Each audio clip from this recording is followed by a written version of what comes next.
Also joining us today, Mark Wilson, who is an analyst for the same PGA Tour Live as well as PGA Tour Radio, although this week, Mark, who's a five-time winner on the PGA Tour, 392 PGA Tour starts and 32 top tens, also a winner at the WM Phoenix Open. He is actually playing golf this week on the Korn Ferry Tour, the Astra Golf Championship in Bogota, Colombia. Mark, thank you for joining us, my friend. It's great to have your company. How are things going down there? You bet, Matt. Thanks for having me. And Daniel, good to see you too. What a bonus. Things are great in Bogota. It's a great spot. I know you've been here, Daniel, and we've had a lot of rain the last few days. So we're just hoping to get the golf tournament in. But as the PGA Tour usually does, we find a way to get 72 holes in by Sunday night. Awesome. I'm going to jump in here with you for a couple of minutes, then we're going to say goodbye to Daniel and keep you for our final segment, if you don't mind, Mark, as we continue. But let me just ask you this first question, and I know that your passion in this is going to be unique as a past champion of the WM Phoenix Open, but why is that event so special?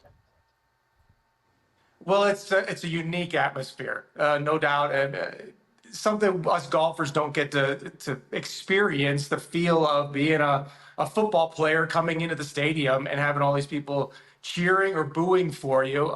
Daniel talked about it being such a nerve-wracking shot. And it's a shot that on 16 there that you think about way in advance. I remember getting there my first time I ever played. I think it was 2008.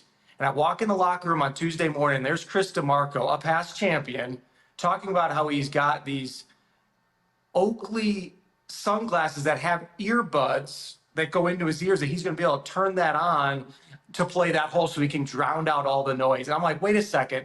He's a past champion, and he's already thinking about that hole on Tuesday. So that just gives you kind of an idea of it. And it's just exploded over the years in terms of how many people show up. It's the place to be. I mean, when you walk around Scottsdale on other weeks, they talk about the Open. And I got confused thinking they're talking about the British Open. No, they're talking about the Phoenix Open. Are you going to go to that golf tournament and watch the spectacle there? It's the place to be this week for sure. So, Mark, you are now 49 years young. You're playing this week in the Korn Ferry Tour down in Bogota. Are you getting ready for something? What's the plans? Oh, I don't know. Just playing a little golf, right? I mean, 50 is the big number, right? I mean, not too many people like to turn 50, but I can't wait to turn 50, right? You get to be a rookie again on the PGA Tour Champions. I turn at the end of October this year. So I won't have any tournaments to play this year, but 2025, that's really the goal. And so I'm going to play 5 to 8 tournaments. They have a neat category out here on the Korn Ferry Tour for guys that are 48, 49 years old. 2 spots every week for guys kind of trying to get ready for that next step in their next stage in their life. And so you get in on career money. I happen to be fortunate enough to get in last week in Panama. This week, I plan to play a few more back when the tour goes back to the United States. And I will say I get outdriven by everybody, and some more than others, usually about 40, 50 yards, but I try to hang with them and score, and I'll be excited to play a little shorter courses when I move up to age 50.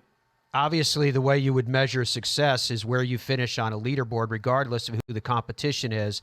But is that the only measure for Mark Wilson at this point? What are you looking for? I'm just looking for, where my game feels. And I know if I'm playing fine. I know if I'm hitting the shots right. I know what I'm feeling inside in terms of my emotions. I think that's the biggest thing that you can't replicate in practice. Even in a money game at the club or stuff like that, it's similar, but there's nothing like trying to get out there and make a cut on the PGA Tour, the Korn Ferry Tour, or down the stretch on a Sunday, making a couple birdies late. And how do you do that? Well, you go through your process just like you did on Thursday, and you don't try to get ahead of yourself. And so kind of just feeling those things out and remembering what that's like, because I've been doing mostly broadcasting the last 4 or 5 years, and you kind of forget a little bit. So it's been really helpful to do this last year and then this year, and then just also see where my game feels in terms of what I need to put into in terms of time, all the different aspects, and so it's eye-opening, but revealing, but very helpful. Not that broadcasting is a particularly arduous task, but I remember talking to John McGinnis one time about it, and he had a microphone in one hand and a 5-iron in the other, and he held up the 5-iron and said, no player has ever traded one of these, a 5-iron for one of these, a microphone. But in your case, and in his, in fairness, you have found this second life as a broadcaster. Now you need to switch it back into a competitive mode, which is not only about hitting the shots that you want to hit when you have to hit them. It is a whole mindset change. Are you ready to flip the switch? I am. I really enjoyed the broadcasting. I plan to continue doing some of it, even while I'm playing on the PGA Tour Champions, and then hopefully it's there waiting for me at the end. I've learned a lot watching the best players in the world play, whether I'm doing SiriusXM PGA Tour Radio or PGA Tour Live. Just getting to watch how they do things and realize also that they're not perfect, right? It reminds me of back when I was paired with Tiger, Rory McIlroy, Phil Mickelson, that they didn't do everything perfectly, but they found a way to score. And that's something that's, ultimately I've learned through this process, and I'm ready to flip that switch, Matt, to be competitor again. It's kind of like riding a bike a little bit. I mean, like I said, I'm learning things about myself here while I'm playing on the Korn Ferry Tour. But at the same time, a lot of it is very familiar. Awesome. And we wish you the very, very best with that transition. As you know, I'm going to ask you about your sponsors in just a second too, Mark. But I wanted to ask you, first of all, does a player of your age look at the current scenario in golf, purses going up, signature events, however you would measure it? Does any part of you wish that you did not play in your era, but we're playing right now? I think all of us older guys think that, right? I'm sure, guys that played back in the 80s and 70s are thinking, oh boy, look at all this money that Tiger Woods brought. And to Mark Wilson, it's kind of crazy. But no, I've just been very interested spectator, kind of looking. Yes, I'm a PGA Tour member, but I don't know exactly everything that goes behind the scenes, and just the ever-changing landscape of professional golf is really really wild. To be honest with you, I do miss having all the best players play more often together. It's sad to not have, say, John Rahm playing at the WM Phoenix Open this week. I'm not going to lie about that, but I understand how things are going, and we'll see as the year progresses. But no, I'm happy I played when I did. I am extremely thankful and grateful I got to play golf and make a living out of it. Yeah, and you got to play golf. You mentioned him during the era of Tiger Woods. We were talking to Daniel about that earlier, and he said, yeah, he was intimidated by Tiger Woods. Everybody was intimidated by Tiger Woods, and yet Tiger is still in the picture with Genesis coming up. We're all wondering, with what he sent out on social media yesterday, which I'm not sure if you saw it as you're getting ready for competition down there, this is what he sent out through X, where it says, the vision remains the same, 2/12/24. My question is this about actually teeing it up, or is this a prelude in building up anticipation for perhaps a new apparel deal? What's your take on it? Yeah, very ambiguous, isn't it? Probably on purpose, but I think once again the vision remains the same. Like he talks about that he's doing everything he can to get back to competition. I think it's that. Also, with his foundation being a big part of the Genesis Invitational, I think Tiger Woods realizes too the impact that a golfer can have on a community and on so many other people. Tiger Woods has done a great job with all of that as well, and so that's part of the vision of the Genesis Invitational as well, the Tiger Woods Foundation. So maybe it's part of that as well.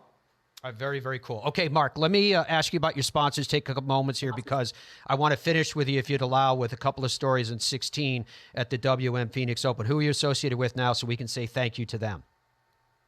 Well, I've got Straight Down Apparel. I got the shirt going right now. I really appreciate them for all my needs on the course. And then, of course, Ping, a Phoenix-based company that's been with me since I was a kid, basically.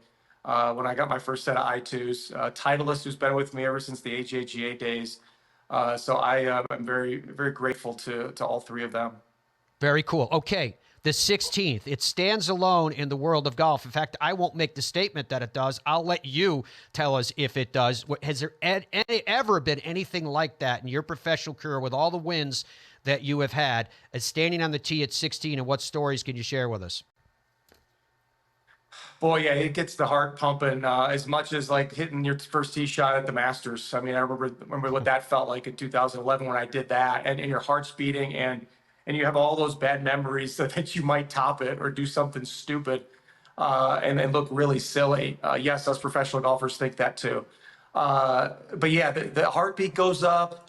I think the biggest thing that I thought about 16 that I learned early is that you have to embrace the atmosphere and you have to embrace the crowd. If they get under your skin, then they know they got you and they're going to continue to pile it on. So I remember that if I hit a poor shot, which thankfully I didn't hit it, I didn't miss the green there very often, which was helpful. But I would, maybe raise my hand and say, "Hey, bring it on." Okay, yeah, that was a horrible shot. I deserve it. And then it kind of dies down. I mentioned Chris DeMarco earlier, and I remember seeing him there. One of the first years I played, we got paired together. And of course, they know he's a big Gator fan, right? And so, of course, we got the Florida State chant going from the fans, and they were getting under his nerve. I could just tell. But then he rolled in a nice little 4-foot par putt and gave him a nice Gator chomp right back. So it brings out the emotions in us players, unlike anything else. It is awesome, Mark. Hey, we're really excited about what you're doing this week. I know that you're excited about not only this week, but everything that lies in store for you. Mark Wilson currently is one that you can hear on PGA Tour Radio. You can hear him on PGA Tour Live. He's doing a fantastic job in that medium, and I hope you have the same success in what you have planned moving forward. So, Mark, thanks so much for your company. It's always great to catch up with you. You bet, Matt. Thanks for having me on. And I guess I wish someone could be wearing a cheese head walking down 16 like I did this year. But my Packers, they didn't quite make it. But enjoy the Super Bowl, everybody, as well.